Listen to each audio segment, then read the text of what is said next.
Hola, soy Miguel Fernández. Una semana más os traemos noticias desde Velika Kladuša.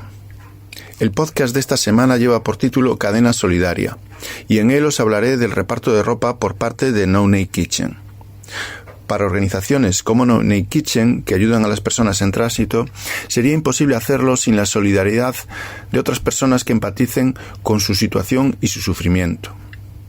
A lo largo y ancho de Europa, muchos ciudadanos donan ropa, calzado, sacos de dormir, mochilas, tiendas de campaña y todo tipo de artículos que son imprescindibles para llevar a cabo nuestra actividad. A menudo llegan a nuestros almacenes camiones llenos con toda esa solidaridad. Son días de mucho trabajo para los voluntarios, ya que se hace necesario clasificar y organizar toda esa mercancía que suele llegar mezclada, aunque no debería. Durante largas jornadas debemos desempeñar la pesada tarea de poner calcetines con calcetines, zapatillas de deporte con zapatillas de deporte y un largo etcétera, llenando así decenas de cajas de cartón que irán marcadas según el contenido. Al mismo tiempo, debemos descartar todos los artículos que serían inapropiados para las personas a las que ayudamos. Todo esto es imprescindible para que el posterior sistema de distribución sea eficiente. A partir de ahí empieza la labor de los diferentes equipos de No Name Kitchen. Gracias a la íntima y cotidiana relación con las personas en tránsito situadas en su ámbito de actuación, irán recibiendo peticiones. Peticiones que serán satisfechas generalmente en 1 o 2 días con repartos personalizados. Los intentos infructuosos de estas personas de cruzar las fronteras de la Unión Europea para solicitar asilo suelen implicar el deterioro o la pérdida del calzado y de las prendas de abrigo, generalmente debido a un exceso de celo profesional por parte de la policía. Por lo tanto, cuando el clima mejora y aumenta el número de personas que intentan hacer lo que ellos llaman el game, también se hace más necesario reponer estas prendas.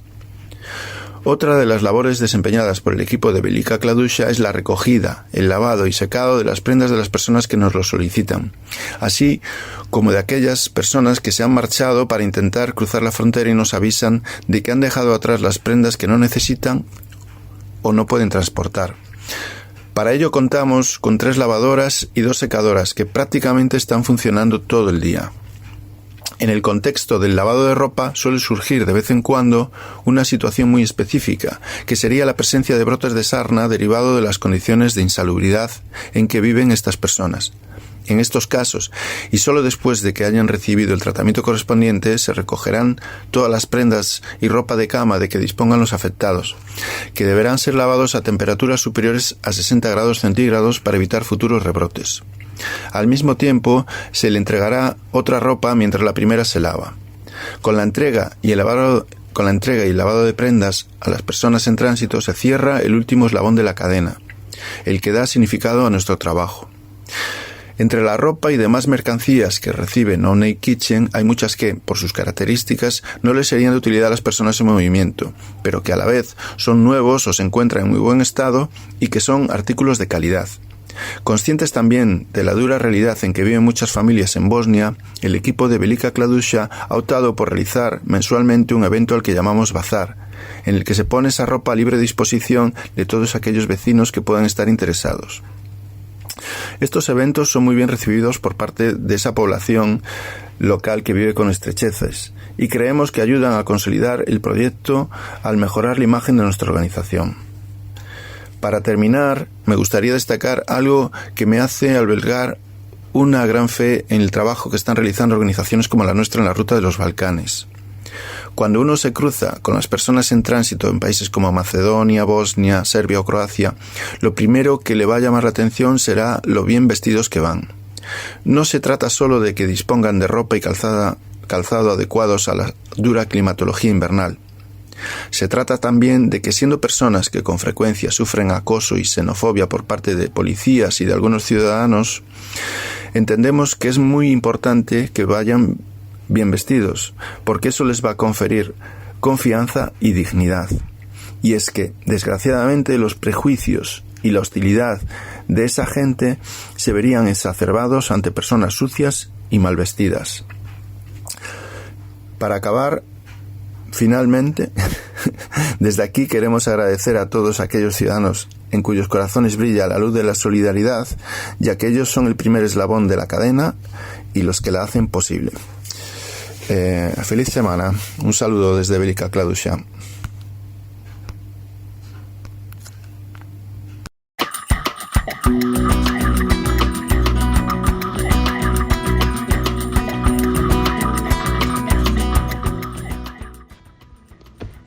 Pese a acercarse el verano, en Patras hemos tenido unas temperaturas muy bajas, alrededor de los 10 grados.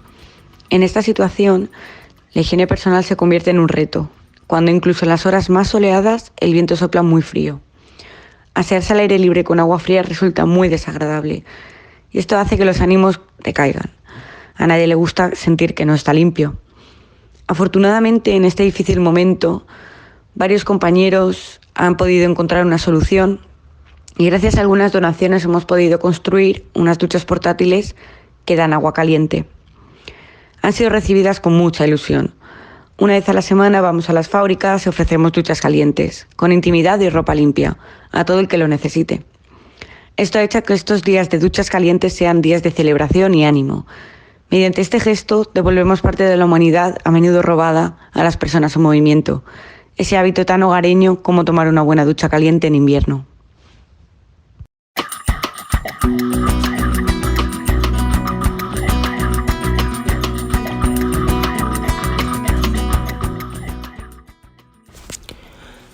Ceuta, una ciudad vallada 2 años después del cierre de la frontera del Tarajal. Hola, soy Marta de No Name Kitchen, hablando desde Ceuta, y hoy os voy a hablar de cómo están viviendo las personas migrantes, algunas en tránsito, en la ciudad de Ceuta con la frontera cerrada. Después de 2 años del cierre de la frontera, están ocurriendo muchas vulneraciones de derechos humanos. El pasado domingo 14 de marzo de 2022 se cumplieron exactamente 2 años desde que la frontera entre España y Marruecos cerró. Oficialmente, el cierre se justificó por la pandemia del COVID-19, pero después de 2 años y tras varios conflictos políticos entre los gobiernos de España y Marruecos, la frontera continúa cerrada por motivos políticos y económicos. Pero os preguntaréis, ¿qué significa este cierre para las personas en movimiento o para las personas atrapadas en Ceuta durante estos últimos 2 años? Para poner la situación en contexto, Ceuta es un enclave español en el continente africano que forma parte de la Unión Europea, pero en la práctica no forma parte del espacio Schengen. Antes del cierre de la frontera del Tarajal, la ciudad autónoma de Ceuta y la provincia de Tetuán tenían un acuerdo que concedía la libertad de circulación a todas las ciudadanas.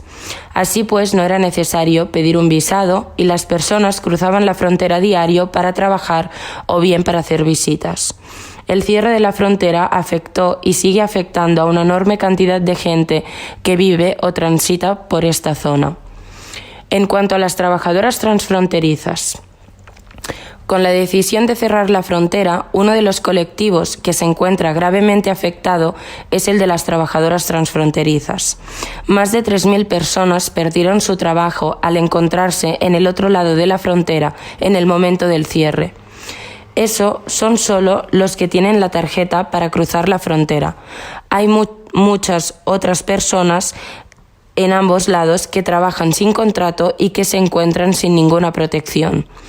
En los 2 últimos años, entre 500 y 600 personas no han podido abandonar Ceuta y se encuentran atrapadas en la ciudad, porque irse supondría no poder volver y por consiguiente perder el trabajo y el único ingreso que tienen para sus familias.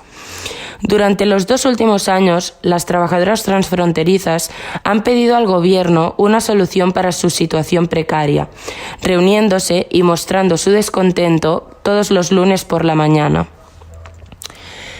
En referencia a los ciudadanos y ciudadanas ceutíes sin residencia española, otra de las dificultades a las que se enfrentan las familias ceutíes que se han ilegalizado aún más desde el cierre de la frontera.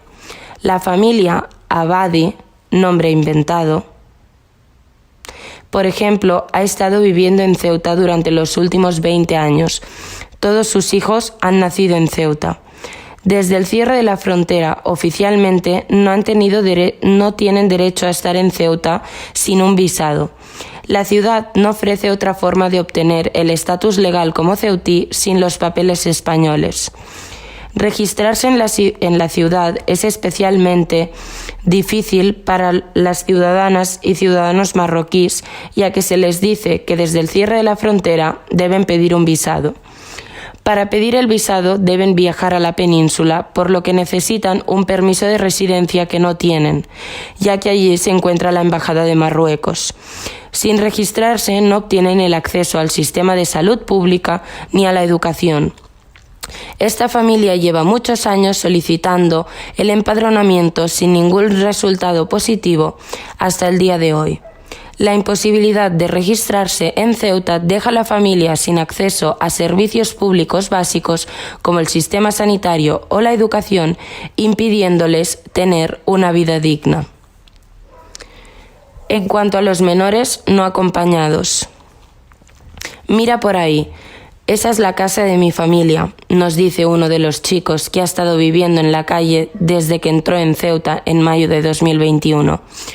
Mi sueño es llegar a España, pero echo tanto de menos a mi familia que puede que vuelva a Marruecos.